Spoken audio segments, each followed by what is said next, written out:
Personally, for me, giving up when it comes to XCN as of right now just makes no sense. But this is just in my personal case. I am not speaking on anyone's behalf, and nothing I say is financial advice. But why?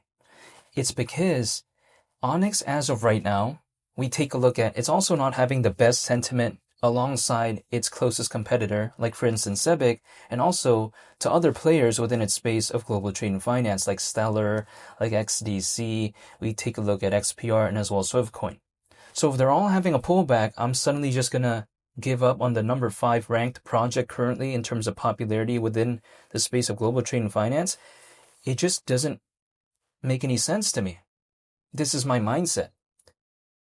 If a lot of people are leaving and I'm also leaving, and then when a lot of people hypothetically want to enter, and then I'm entering at the same time as well, I just kind of don't get that. To me, it makes a little bit no sense. Personally, in my case, I want to be very focused when things are ignored. And the thing is this, sure, XCN is around 42 times lower than 25 cents, but also, even despite this big pullback, XCN still has around 145,000 holders, allegedly.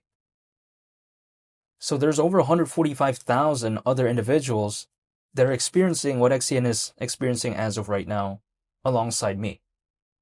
And I just don't want to give up if that's the case. This is personally in my perspective. Now, I'm pretty sure a lot of people left already when it comes to XCN, but still, the amount of holders are still holding up pretty okay. And I feel like nothing bad fundamentally happened to Onyx. And the thing is as well, Onyx, I think arguably at this point as of right now, is the best it's ever been fundamentally. Not in terms of the charts, of course, nowhere close, but in terms of the fundamentals. They're closer than ever before to doing their mainnet of their layer 1 blockchain, which supposedly is going to be the biggest thing they've done ever in its history of existence, I suppose. And I'm going to give up at that moment? Yeah, no, I'm not going to do that. No, sir. That's my kind of perspective when it comes to giving up, because I don't want to when it comes to Onyx. The thing is this as well. Onyx, sure, it may not be doing the most things. It's not doing the coolest things ever, but it doesn't need to. Its closest competitor is literally Zebic. What is Zebic doing? However, don't get me wrong, I'm still a fan of Zebic, but it's not like Zebic is reinventing the wheel either. That's the thing. It doesn't need to, in my perspective. Onyx and Zebic, they're at a time when the global trade and finance space just really isn't that developed yet. So Onyx may seem kind of plain, right? It may seem like toast with salt and pepper, but does it need to be anything more? It's like, for instance, is my favorite food of all time a grilled cheese sandwich? Absolutely not.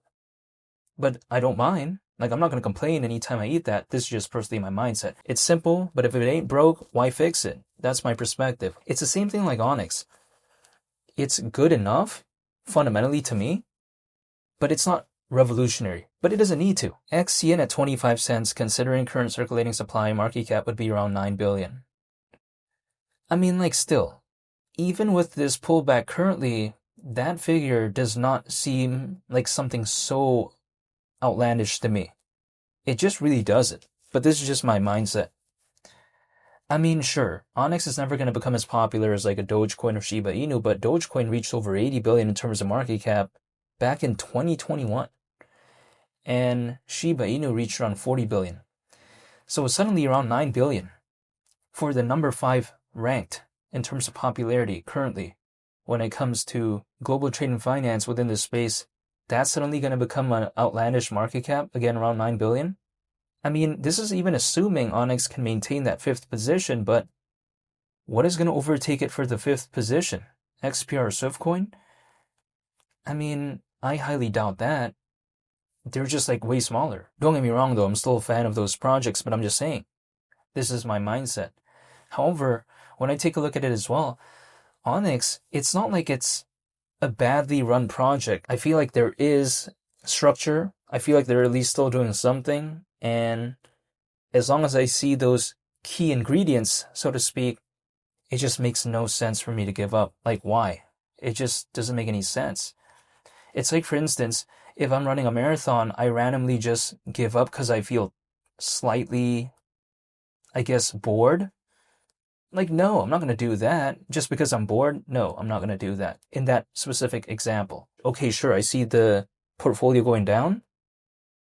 But the thing is, it's the altcoin space. And also on top of that, if I exit right now, I pretty much already locked it all in, right? If I literally exit, I have locked in all of that. There's no hypothetically, oh, it could do something later. No, I locked that all in already. So I don't want to do that. I feel like hypothetically, as of right now, it's all unrealized anyways. So this is why I'm still waiting. I don't want to realize basically all of the downward movements. So I'm still waiting. I'm still holding. I'm not telling anyone to do anything though. This is just my mindset, but this is the way to take a look at Onyx. So it just makes no sense for me to give up. However, again, this is just the way to take a look at it. So I just wanted to make this video talking about my mindset currently and just how I feel about Onyx. And I'll see y'all in the next video. I'm out.